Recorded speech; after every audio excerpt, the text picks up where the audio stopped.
Troublesome times are here, filling men's hearts with fear. Freedom we all hold dear, now is at stake. Humble your hearts to God, save from the chastening rod. Seek the way pilgrims trod, Christians away. My Jesus is coming soon, morning or night or noon. Many will.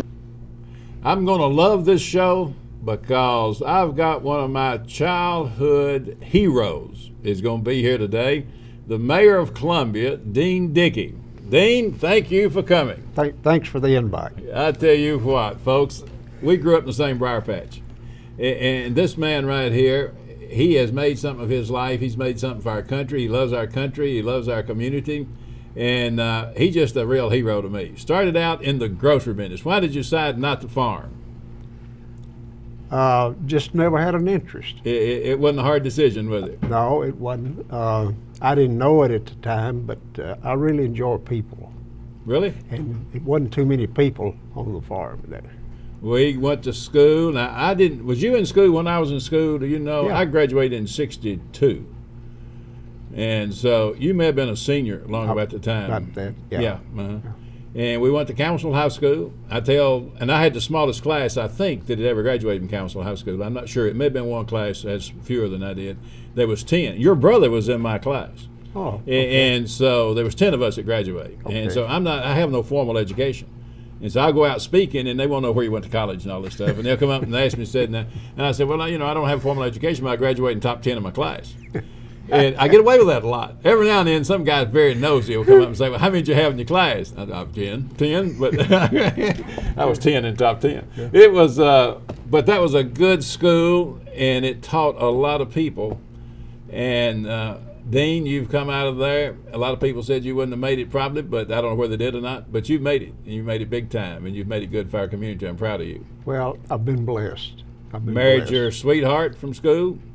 Sure Best did. thing that ever happened to you? Correct. Good family she's from? Yeah. And it was just a good start in life. I remember the teachers, how they taught and what they taught. And it really shaped my life as a young person. I call it the Council community, the Council family. Yeah. Because it was a family. Because if you got in trouble back in those days, you didn't have to wait till you got home. They nailed you right on the spot. Yeah. People will ask me, where is Campbellsville? Mm-hmm. And I just say 15 miles south of Mount Pleasant. I just tell people it's about 25 feet outside of heaven. And just keep going. Yeah. Great community, great people. Correct. I see Dean working in inner city ministry, working here in the Nashville area. Predominantly, we've been all across the southeastern United States. And I see children that don't have a clue what you and I experienced growing up. They've been robbed. True, they have. That just shows you how far the homes have deteriorated. The devil's alive and well. That's right. He's good at what he does. That's right. Correct. He's good at, and I teach all the time, Dean, and the people have heard me say it here 1,000 times. God gave us the family first, the church to save the family, and the government to protect the family, but the family is God's small group. Correct. You are a man who came out and made it very successful, went in the grocery business. At 16 years old, yeah. 16-year-old, went in the grocery business. Yeah. Made your money, and you went into business for yourself. You started out with Cooper and Martin, is that right? Correct, and I spent 23 years with those folks. And in 1973, we started our own company. Back in Columbia? Yeah, one store, yeah. And what was the name of that? Giant Foods. Giant Foods. Giant Foods. Yeah. And how'd you get the name Giant Foods when there was a Giant Foods company coming? Did they buy you out, or did you buy them out? Or? No, we had worked with Malone and Hyde Wholesale Grocery Company, who owned Cooper Martin. I remember them. Mm-hmm. Putting that name together, and then somewhere along the line they dropped that.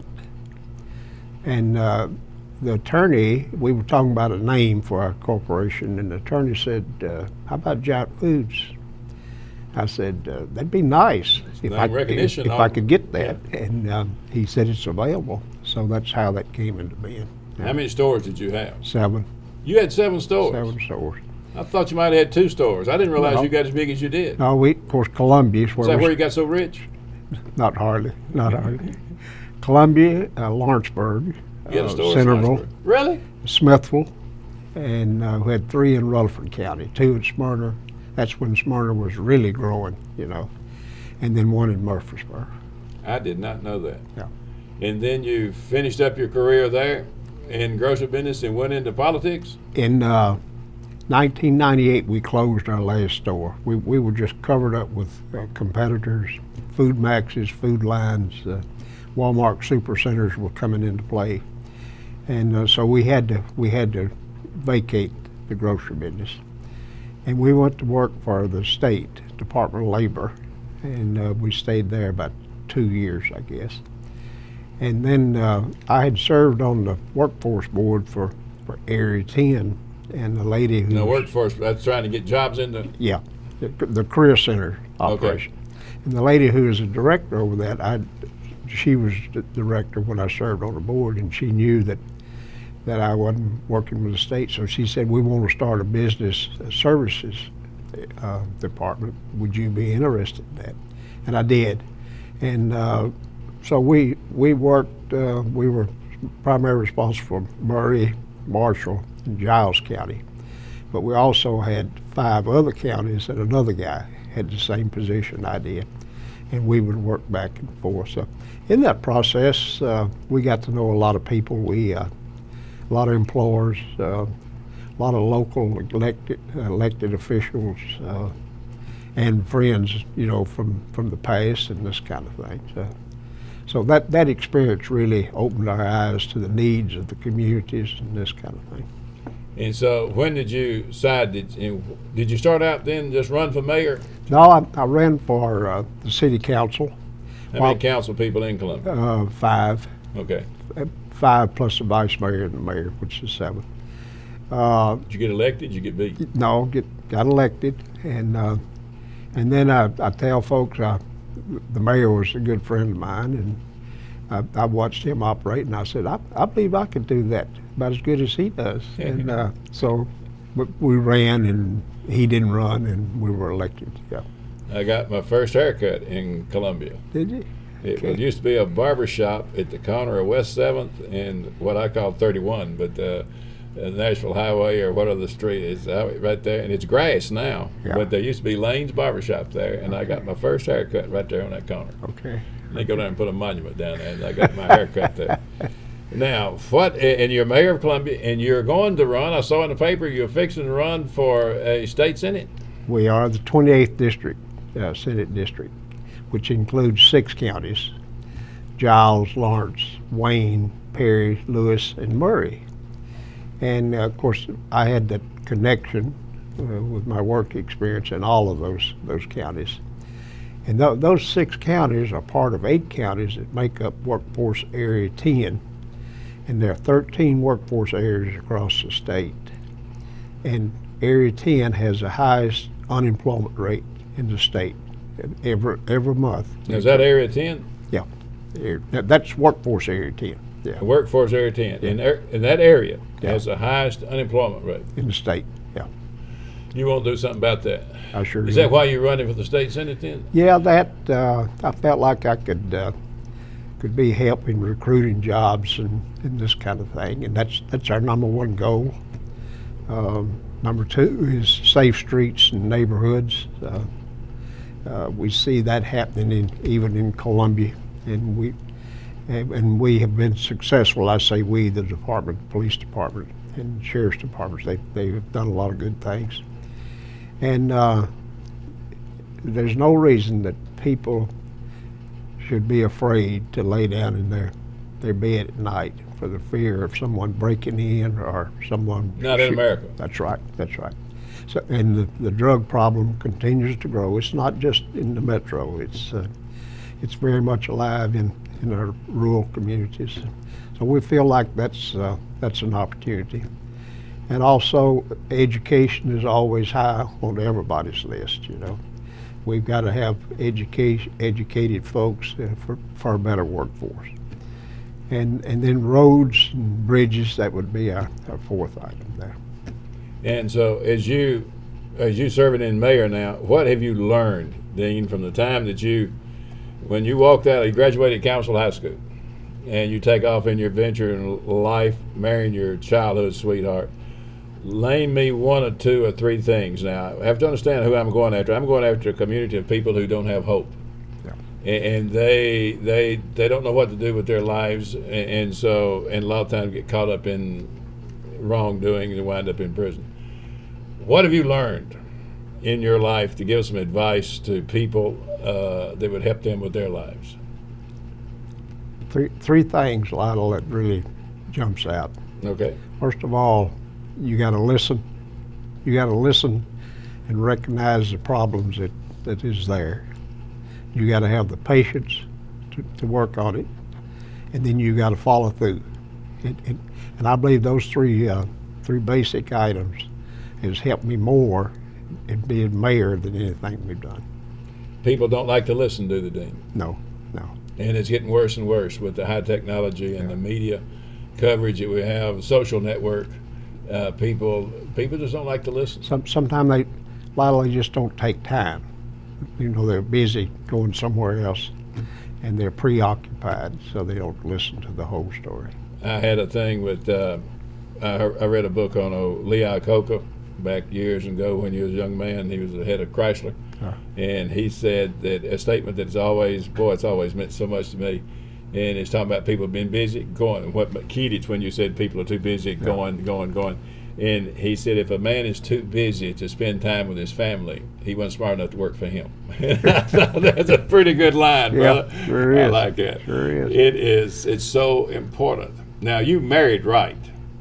Correct. That's a big thing. If you give advice to somebody, they need to be careful who they marry. They need to marry the right person. I just can't imagine it being any other way. Of course, your mate has to be supportive. She has to understand what you're doing.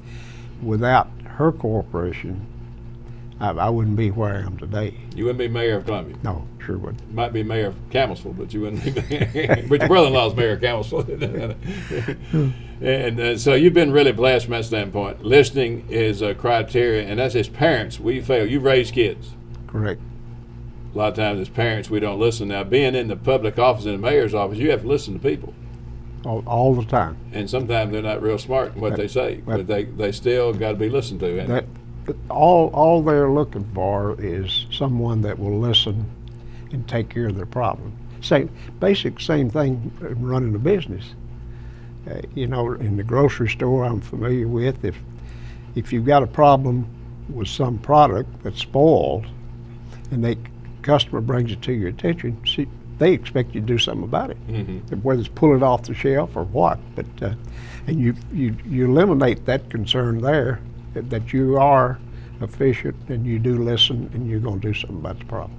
That'll win people's confidence, and you've tried to build your life doing that. Sure. Correct. I've noticed that one of the biggest mistakes and I know in church business, one of the biggest mistakes I think they make in church is they delegate without accountability. In other words, they give something to somebody, but they don't hold them accountable. Right. They'll delegate away the responsibility, but they do not hold them accountable to see that they produce what they were supposed to do to start with. And you can't be successful if you delegate. If you're going to be a team builder, you delegate away authority, you've got to hold the people you delegate to accountable to produce. You delegate, and you also provide leadership. That's very important. And that's a gift. That's a gift from the Almighty. You know, everybody can't lead. You know, so we've been fortunate in that, and it's worked for us. Not everybody wants to lead, and not everybody should want to lead. Correct. But did you go in the military? In 1954. Now I'm not good on history. Was that Korea? Yeah. Did you serve in Korea? Yeah. My brother-in-law was in Korea. Otis was in Korea. Okay. Yeah, I served 16 months in Korea. 16 months? Yeah. It's a long time, man. Busan, Korea. Some of the little boys in World War II, they tell me was over there for 4 years. Yeah, I'm sure. That's a long deployment right there, man. Yeah. What did you learn in the military? Well, I learned respect, discipline pays off. Do it right the first time, because if you don't, then it might affect more than just yourself there. People's lives depend on it. Right. It's important. Every decision is important. Right. You'll be a state senator. You want to be a state senator for this group of people here. That's where your heart is. That's where your life has been. That's where you grew up. What do you got to offer them? All I've got to offer, different from my competitors, is I'll be a full-time senator, although it's a part-time position. And it takes it full-time to service 6 counties, 200,000 people, and that's what I have to offer. Your services, and based on your record, that they can trust that you've been a good mayor, good businessman. You got all these things going for you. Correct. And so you won't be I can't even imagine why a person won't be a state senator, and you can. You love that. Not everybody needs to be one. Well, you know, the opportunities come along, and that too is a gift. That too is a gift. And we saw that as an opportunity, and we will accept the challenge, and we'll do the best that we can with it. If you know, when you go into those kind of jobs, you've got to understand government. You got to understand the role of government. Mayor of Nashville's on the show, and he said there's not everything that government can do. Churches need to do what churches need to do. Citizens need to be involved. Correct. Government can't do everything. But I'm sure Mayor Dean would say the same thing. You have to form a relationship and become a partner to make all that work out for the good of the people. You've got to have relationships building, and you're good at building relationships. Correct. How often when I say I can't understand why a person won't be a state senator, they seem like, how often they meet? Tell me about that. What will be involved in that? They go into session about the second week in January, and then depending on how much work, bills and the budget and this kind of thing. This year they adjourned early, the last week in April, and that's the first time in several years they've been able to adjourn. Now, when did it start? In February? Middle of January. Middle of January. Middle of January. And you go through all those bills. Now, are you the type of fellow that would want to read those bills, or would you do like Congress does and just vote on them and send it on through and not read that thing? Oh, no, I don't believe, if I didn't have the information, I wouldn't vote. I wouldn't vote. So it'll take a lot of study and a lot of input from people who are aware of what's happening there and this kind of thing. Now, do you have to read those things, or you get people to explain? You said you're going to build a team, is what you're saying. Yeah. So we'll have help on defining the bills and the contents and that kind of information. And so, and your goal will be to bring in pass laws that's going to help this community that you're trying to serve. I would not want to be a part of just passing bills and building a bigger government and this kind of thing. And somewhere, if you pass too many bills, then government gets in people's faces, so to speak. And we don't want to be a part of that. We want less government. You want less government and let private sector do. Being a businessman, you understand what it takes. That's correct. You can get so caught up in my ministry. One of the biggest things that bother me is, man, they got so many stipulations on me, you know, and requirements that it makes it difficult. Insurance putting us out of business from the standpoint of it's expensive. Regulations. Yes, regulations, yes. And when government gets too big, it's not for the people anymore. It gets in the way of the people. That's right. Correct. Can we change it? I think so. I think so. I don't think we're that far, too far gone that we can't change where people can be involved and appreciate what government does for them. I had Buck Dozier, a friend of mine, was on one day, and we was talking about these big metropolitan, these comprehensive high schools where you got huge. There's nothing like Campbellsville was, you know. 10 in my class. I went to one of my granddaughter's graduations, and I don't know, there's 400 or 500 people graduated there. And I was talking about my experience in the small school, knowing the teachers, having a relationship with the teachers, having a relationship in the community, and a sense of belonging and all that stuff. And I said, can we ever get back to that where we have community high schools, where we're not bused all over town, we have a community high schools? Can we ever get back to that? Is that day gone? And he said, we are the people, aren't we? We make the decisions, that's you right. know. And that's what you have to understand by going into the state senate. And when we forget that, then we're doomed for what we're trying to do. We have to be aggressive and have to stand up. Can you stand alone when other people and the tide is going the other direction, and you don't think the tide is good for your community? Can you stand alone on that? I wouldn't have a problem with that. Because, see, the teaching that I've had is just like the teaching you've had. The basic stuff came from early childhood, from teachers and parents who cared, and the Bible was the center of the place that we needed to go, and and that hadn't changed. Mm-hmm. That was there years and years ago, and it's still there.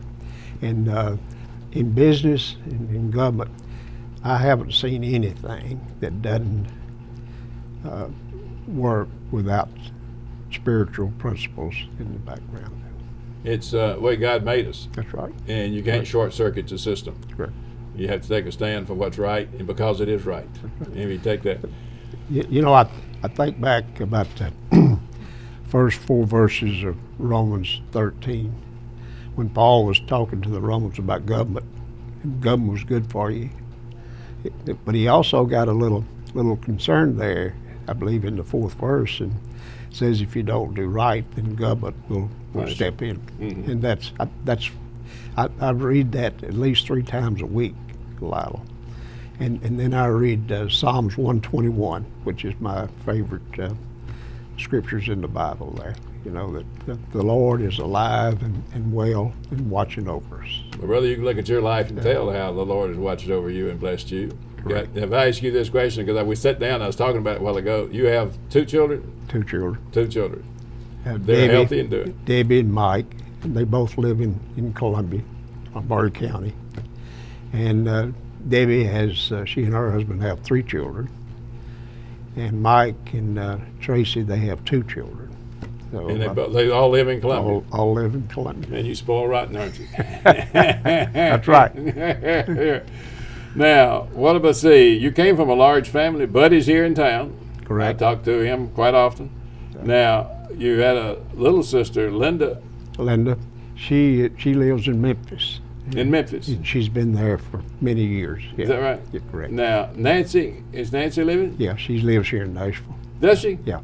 I haven't had any contact with her. No. And then you got Larry. He's in Campbellsville still. Campbellsville, yeah. And so, do y'all ever get together and spend any time with each other? Or?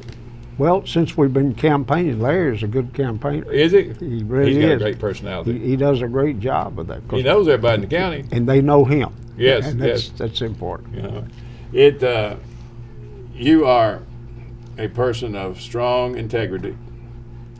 You're a person who's overcome circumstances around them, whatever that means. I don't know what that means, but whatever that means, it's a good thing to have. Yes. You've been successful in business, and you love being mayor of Columbia. Columbia's a good town. It sure is. Isn't it one of our better towns in the state of Tennessee, probably? Well, I think it's the best. You think it's the best? I Okay. do. Because Now see, what? we've been there for many years, and it's been good to us. We've been blessed, and so naturally we think it's the best place to live. When we sold the farm, see, my daddy, we was down on an old farm, and my daddy always told my mother, if something happened to him, sell this farm, get these boys out of here, because farming is rough back in those days. Right. And I was going to stay on that farm. I wasn't going anywhere. And he died one night, and Mama sold that farm, and we moved to Nashville. And I couldn't understand why we didn't go to Columbia, because I wanted to go to Columbia. I was trying to get back that farm. That's what I was trying to get back to. And she came on to Nashville, and it turned out, and it was a good thing, because sometimes things happen to you. I've learned that you just have to trust the Lord and be the best you can be where you are. In other words, bloom where you're planted, and put one foot forward and go forward and see what happens there. But that's what you've done. And you've done that with your entire life, and you have a lot of people that really respect you. And what would you like to say to your people out there that why you'd like to have their support? Well, first of all, we have a challenge. We have a challenge in the day and time that we're living in. If you don't have jobs and you have idle time, then that breeds all of these Crime, evil, breakdown. Yeah, breakdown. And so we want to work for jobs, and we want safe streets and safe neighborhoods, and we want better roads and better bridges and a better education, a better educated person to supply the workforce needs that we have today. And with that, the help of folks, citizens, we believe this can be done, because we don't want to run their towns or their cities, but we want to be a partner in what we need to do for that area. What can you do? How do you go about, we ain't got about 2-3 minutes to go, but how do you go about getting jobs in? Relationships? First of all, relationships, but the communities have to be prepared. They have to want to, even down to litter. You know, when people start looking to invest in your community and build a plant and hire several people, 50 or 100, whatever they're talking about, they want a place that they can come where the citizens take pride in their communities, and they want to get involved in that. And they want to bring their, I've heard one of the guys I was working with said he was an investor, and he's talking about bringing businesses in and so forth, and he said they're moving out of the north, they're coming here, but they want a community that's safe.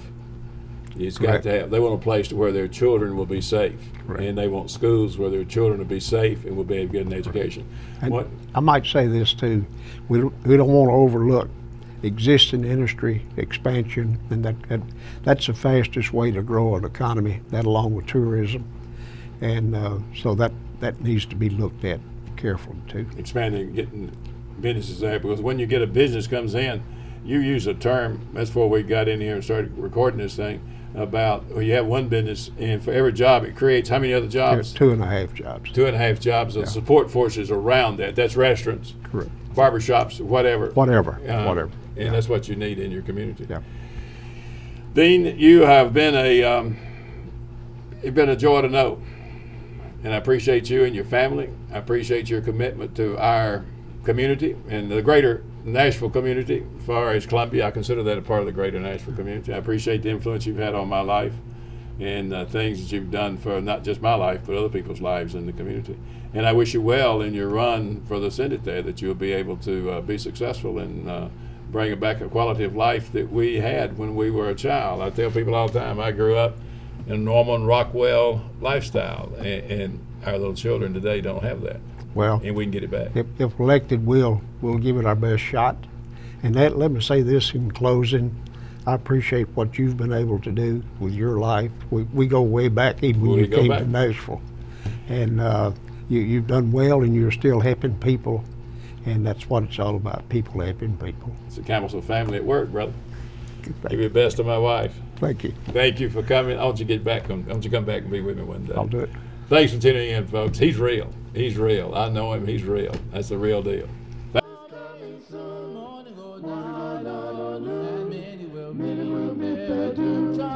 Trumpets will surely sound, and all of the dead shall rise. Righteous meeting us, cause I'm going where no one dies, heavenward bound. Jesus is coming soon, morning or night, oh, you know that many will bear doom. Trumpets will sound, and all of the dead shall rise. Righteous meeting in the sky.